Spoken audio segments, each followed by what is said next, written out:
Cerita Misteri Penunggu Ladang Karet Bagian 7. Sebelum lanjut, silakan tekan tombol subscribe agar Anda tidak ketinggalan notifikasi dari kami. Kami terus berjalan menelusuri lorong demi lorong. Dasar dan dinding ruangan tersebut sepertinya terbuat dari tanah. Entah sudah berapa lama tempat ini tidak pernah lagi dikunjungi oleh manusia. Dindingnya dipenuhi retakan, lumut-lumut tersebar, akar-akar pohon yang entah dari mana asalnya itu menjuntai di sisi kiri kanan dinding ruangan. Tidak ada makhluk hidup yang terlihat di sana, bahkan semut dan cicak sekalipun. Tempat ini benar-benar sunyi dan jauh dari kehidupan. Si hitam semakin jauh di depan kami. Kini jaraknya mungkin hampir mencapai 50 meter. Kami sedikit mempercepat langkah untuk mengejarnya. Gelap, sunyi dan juga mencekam. Begitulah yang kami temui. Kami terus berjalan mengikuti lorong kumuh itu yang entah berantah di mana ujungnya. Perasaan takut dan juga cemas terus bergemuruh di dalam hati kami. Apakah kami akan berhasil menemukan Logi? Dan ataukah sebaliknya, kami malah akan tersesat dan terjebak di dalam lorong yang gelap ini selama-lamanya? Entahlah. Pada saat itu, kulihat jam di tanganku sudah menunjukkan hampir pukul 11 siang. Namun, sampai pada detik itu, kami belum juga menemukan adanya tanda-tanda tentang keberadaan Logi. Mardian bahkan sempat menawarkan diri untuk keluar dari ruangan tersebut demi mencari bantuan kepada penduduk setempat. Namun, itu adalah sebuah ide yang sangat berbahaya menurut kami, karena kami sudah tidak tahu lagi di manakah jalan keluar dari tempat itu, karena kami sudah terlalu jauh berjalan memasukinya. Si hitam sudah semakin jauh dan hampir tidak terlihat lagi. Aku kemudian memanggilnya untuk kembali, namun percuma. Si hitam sudah menghilang dari pandangan kami. "Aku duluan ya," begitu kataku seraya berlari ke arah depan untuk mencari si hitam. Pak Witan dan Mardian juga sedikit mempercepat laju kaki mereka untuk menyusulku. Aku terus berlari dengan lampu oborku yang mulai mengecil. Jarakku dan Pak Witan mungkin sudah terpaut sekitar puluhan meter. Aku terus memanggil-manggil si hitam, namun percuma. Sepertinya si hitam benar-benar sudah menghilang dan luput dari jangkauan kami semua. Hingga aku pun memutuskan untuk berhenti sejenak sembari bersandar di tepi lorong untuk menunggu teman-temanku. Pada waktu yang sama, tiba-tiba aku mendengar ada suara gonggongan anjing. Suaranya terdengar pelan sekali. Sepertinya suara tersebut berasal dari tempat yang jauh. Aku tidak bisa mendengarnya lebih jelas, karena suara tersebut sedikit terhalang oleh suara kaki Pak Witan dan juga Mardian yang sedang berlari ke arahku. Kini mereka pun sudah tiba di dekatku. "Dengar," aku setengah berbisik sembari mengangkat telunjuk. Pak Witan dan Mardian langsung terdiam sejenak untuk menyelidik. Suara itu kembali terdengar, namun kali ini justru lebih jelas daripada yang sebelumnya. "Di depan sana, ayo," begitu kata Pak Witan seraya bergerak. Begitupun dengan kami semua. Aku kembali memanggil si hitam. Anehnya, suara itu malah menghilang dan lenyap entah kemana. Kami terus menuju ke arah depan sembari memasang telinga yang lebar.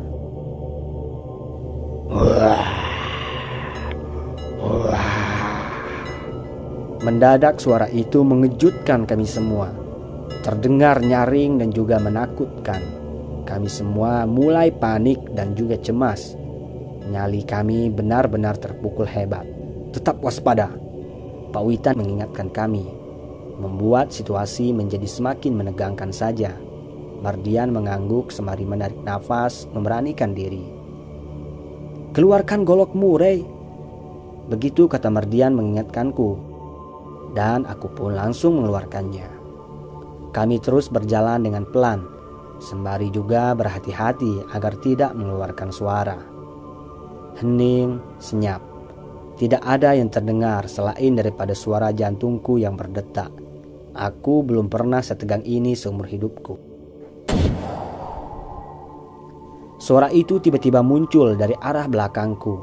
Aku bahkan sampai melompat ketakutan. Suara apa itu? Begitu tanya Mardian dengan penasaran. Aku tidak menjawabnya karena aku masih sibuk menoleh ke belakang dengan senterku untuk mencari jawaban. Mungkin itu adalah suara jembatan yang runtuh. Begitu terang Pak Witan kepada kami. Hah? Nanti kita pulang gimana?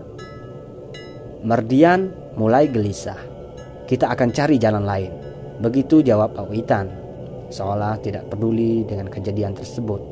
Beliau kembali berjalan ke arah depan dan kami pun segera menyusulnya.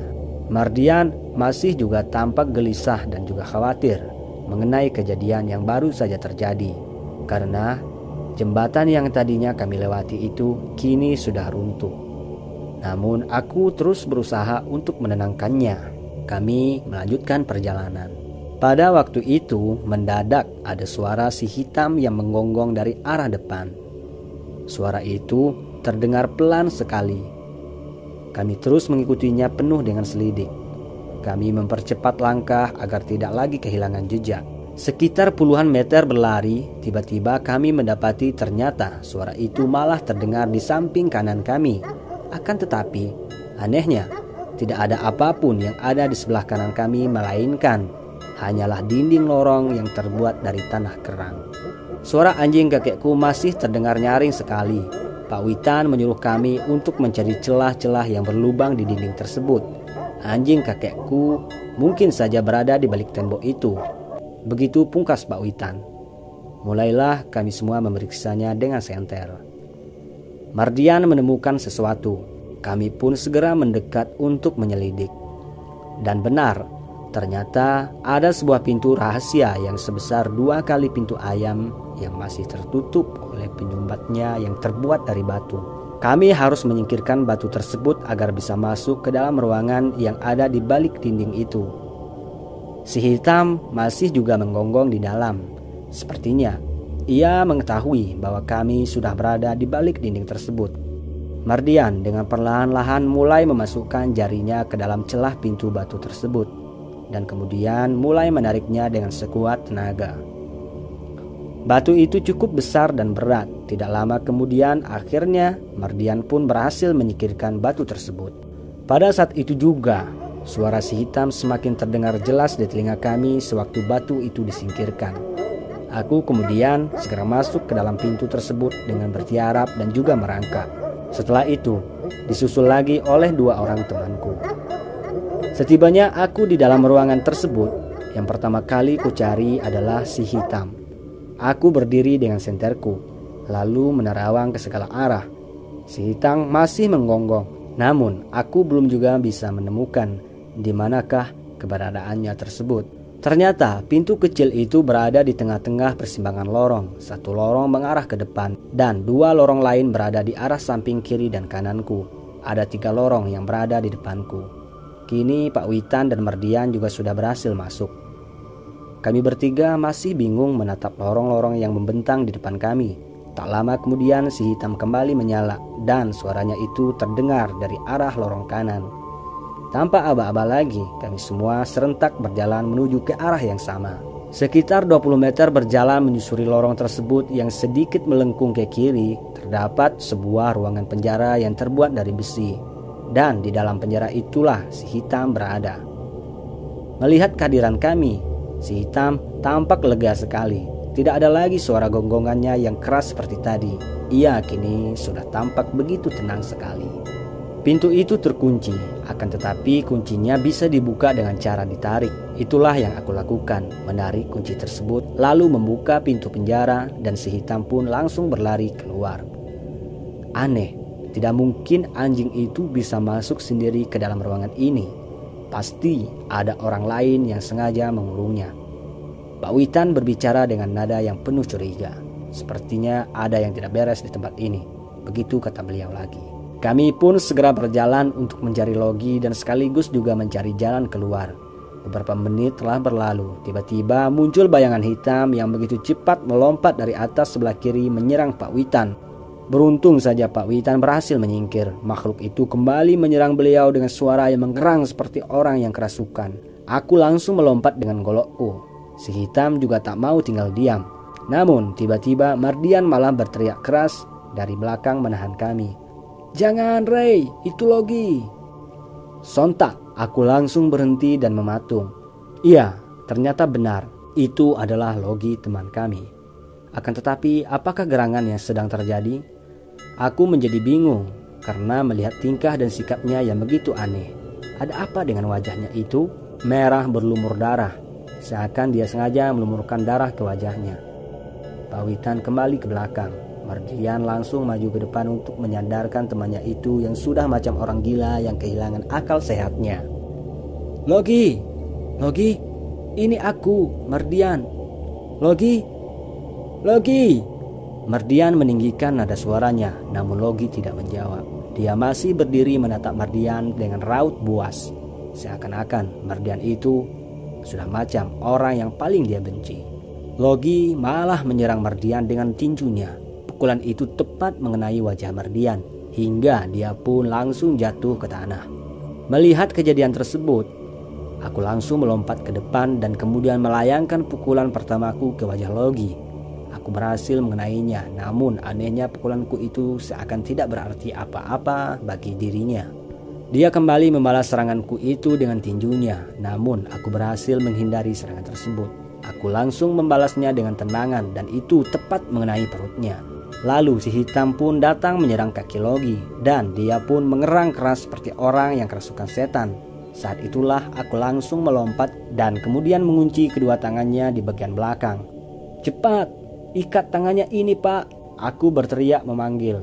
Pak Witan langsung melompat dan mengikat tangan Logi itu dengan baju jaketnya. Dan syukurlah kami pun berhasil mengikatnya. Kini Logi sudah tidak bisa lagi menyerang kami dan kami juga bisa dengan leluasa untuk menyadarkannya. Ia terus memberontak untuk melepaskan diri. Wajahnya benar-benar berantakan, merah berlumur darah. Makhluk itu telah mempengaruhi Logi sehingga membuatnya tidak sadarkan diri. "Terus kita harus gimana?" Begitu tanya Mardian sambil memegang pipinya yang bengkak kesakitan. "Kalian bawa air putih?" tanya Pak Witan. Kami hanya menjawabnya dengan menggelengkan kepala. "Baiklah, tolong pegang dia, jangan sampai dia memberontak." Pak Witan kemudian mengambil sesuatu dari dalam tas kecilnya. Sepertinya itu adalah bawang merah dan putih. Juga ada sirih dan kemenyan. Lalu kemudian beliau mulai berdoa. Setelah itu beliau kemudian mengoleskan bawang merah dan putih ke bagian atas kepala Logi. Logi langsung mengerang keras, memberontak ingin melepaskan dirinya. Namun aku dan Mardian sudah siap memegangnya dengan sekuat tenaga. Kemudian beliau mengunyah sirih dan menyemprotnya di bagian kepala Logi. Dan yang terakhir kali adalah beliau kemudian menyalakan kemenyan, kemudian mencubit-cubit dan menekan ujung-ujung jemari Logi dengan keras. Setelah itu beliau menutup doa beliau. Entah bagaimana caranya, tiba-tiba saja Logi yang tadinya galak itu langsung diam dan tertidur. Ada begitu banyak luka yang ada di tubuhnya. Punggungnya tampak robek, lengan kanannya juga terluka.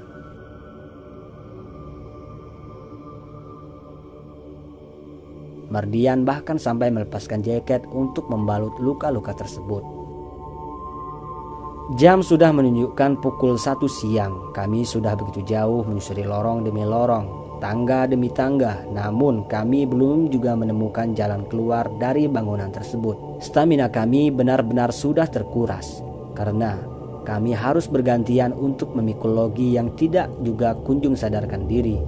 Kini kami sedang berada di lorong yang sempit. Lebarnya hanya 1 meter dan lantainya sedikit basah. Saat ini tujuan kami benar-benar telah berubah. Rasa penasaran Mardian untuk melihat dan juga meneliti makhluk besar itu telah sirna. Kini satu-satunya yang menjadi tujuan kami ialah mencari jalan untuk keluar dari dalam ruangan bawah tanah tersebut. "Kita istirahat dulu bentar, capek nih." Mardian mengecutkan dahi sambil menarik napas, lalu meletakkan Logi di tanah. Kami pun berhenti sejenak di tempat itu. Tidak begitu lama melepas lelah, kini adalah giliranku lagi yang harus menggendong Logi. Langkahku terasa berat, punggung dan pinggangku ini terasa mau lepas. Karena kini kami sedang berhadapan dengan tangga yang cukup tinggi. Bahkan Pak Witan sampai beberapa kali menolongku yang hampir terjatuh dari belakang. Tiba-tiba aku merasa ada yang bergerak di bagian punggung belakangku, hingga memaksaku untuk segera berhenti dan memeriksa apakah gerangan yang sedang terjadi. Ternyata benar, Logi sudah mulai sadar. "Logi, ini kami, teman kau." Mardian menyapa, seolah memberitahu agar temannya itu tahu dan tidak buas lagi seperti tadi. "Di mana kita, Yang?" Suaranya putus-putus, lemah. "Kita masih terjebak di dalam tempat yang terkutuk ini. Tapi kau tenang saja, kita akan segera keluar dengan selamat."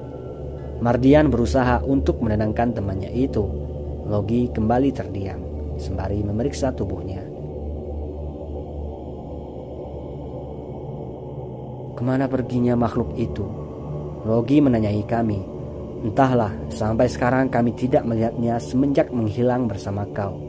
Begitu terang Pak Witan. "Makhluk itu besar sekali, Rey.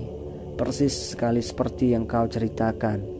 Dia berdiri tegak, berbulu lebat, bertanduk, matanya merah, dan juga punya kaki yang terbalik. Dia menghantam kepalaku ini dengan tangannya, tapi aku berhasil mengelak. Saat itulah dia menangkapku dengan tangannya yang tajam, lalu beberapa kali menghantamkan tubuhku ke dinding. Makhluk itu membawaku berjalan entah kemana, aku tidak ingat, karena penglihatan dan pendengaranku tidak berfungsi dengan baik setelah beberapa kali dihantam ke dinding ruangan. Akan tetapi, aku sempat menembaknya. Peluruku berhasil mengenai bagian betis kaki belakangnya. Saat itulah dia menjadi sangat marah, kemudian melemparkan senjataku dan menghantamkan diriku ini ke dinding. Yang terakhir kali ku ingat, makhluk itu menatap mataku sangat lama. Saat itulah aku melihat bola matanya yang merah menyala. Dan setelah itu, aku tidak ingat lagi apa yang terjadi. Hingga saat ini, barulah aku sadar kembali. Ada rumor dari orang tua dulu yang mengatakan bahwa jangan menatap mata makhluk tersebut lebih dari waktu 10. 10 yang dimaksudkan adalah 10 kali detak jantung. Jadi jangan tatap mata makhluk itu selama 10 kali detak jantung kita. Karena jika tidak, maka kita akan terpengaruh oleh kekuatan gaibnya. Seperti halnya dengan Logi yang tidak sadarkan diri tadi. Begitu cerita Pak Witan.